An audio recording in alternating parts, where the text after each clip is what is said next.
Hi, my name is Thomas Miller Jr. This is FDH 212 Assignment 1. I'm going to be going over a Taurus 856 revolver today. As you can see, it is emptied in cylinders. There is no ammunition on my workbench area. I have the schematics pulled up for it. The schematics are on mcarbo.com, Taurus 856 part diagram. It shows every single part within it. So it works really good for any disassembly or assembly things that you need to reference.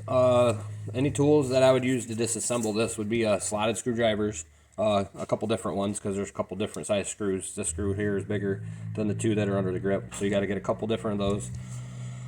You need a ball peen hammer, a punch to get the handle grip off. After that, most of it all slides apart. There is a couple paper clips that you use to capture the hammer spring and the trigger spring to pull them out.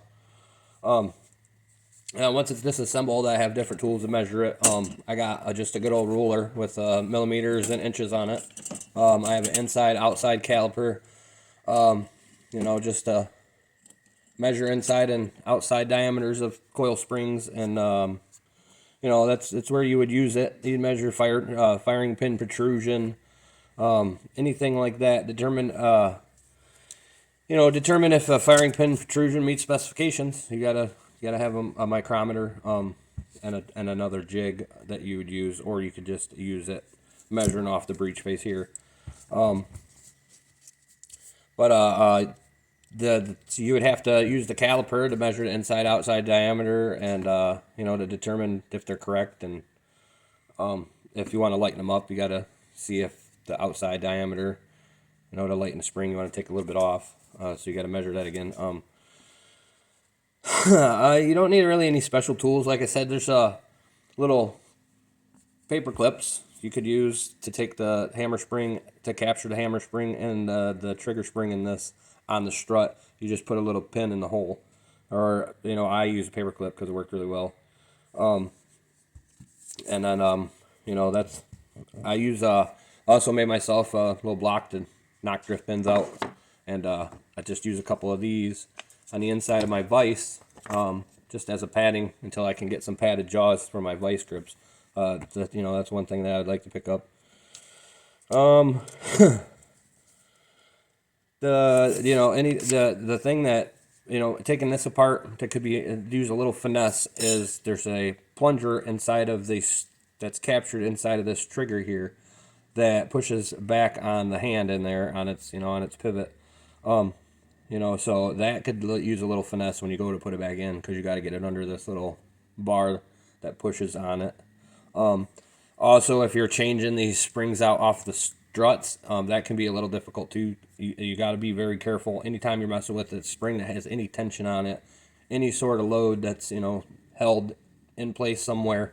You got to be watching, because it can spring out on you anywhere, fly away. I like to keep a big magnet on my workbench. I got to pick one up, but it's really good for even when I'm doing like carb work. Just keeping a strong magnet on your workbench, because then if something does fall, a lot of the times, 9 times out of 10, it'll fall, and that magnet will be so strong you can catch it. And if not, you can just use the magnet and swipe it over your workbench. Obviously, you're going to pick up every metal thing on your bench, but it'll be easier to find that spring that you lose, or the detent. That's really what you got to look for, is the detents and the any springs that have stored energy, or any plates that hold the spring on. As soon as you release that, it's going to go somewhere. I like to stand really close to my workbench, as close as I can, and work with the spring facing me. That way, if it ejects, it hits my body and falls on my workbench. I found that to be really effective. Yeah, basically that. And these are fairly easy. There's not a lot of components when it comes to a revolver.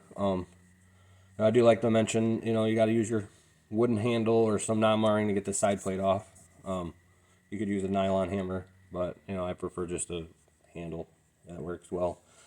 But it's just there's not much to a revolver, and being a gunsmith, that's a good thing, because there's less things to keep track of. Disassembly is a lot easier. You can always take pictures before you disassemble too. That helps out a lot. But yeah, that's the 856 revolver. I have a nice 3-pound trigger on it because this was the one sent to me in class, and I went through and polished all the, all the surfaces, interacting surfaces. Had a couple burrs on my hammer, but man, this thing is the smoothest gun I own now. And that was my assignment video.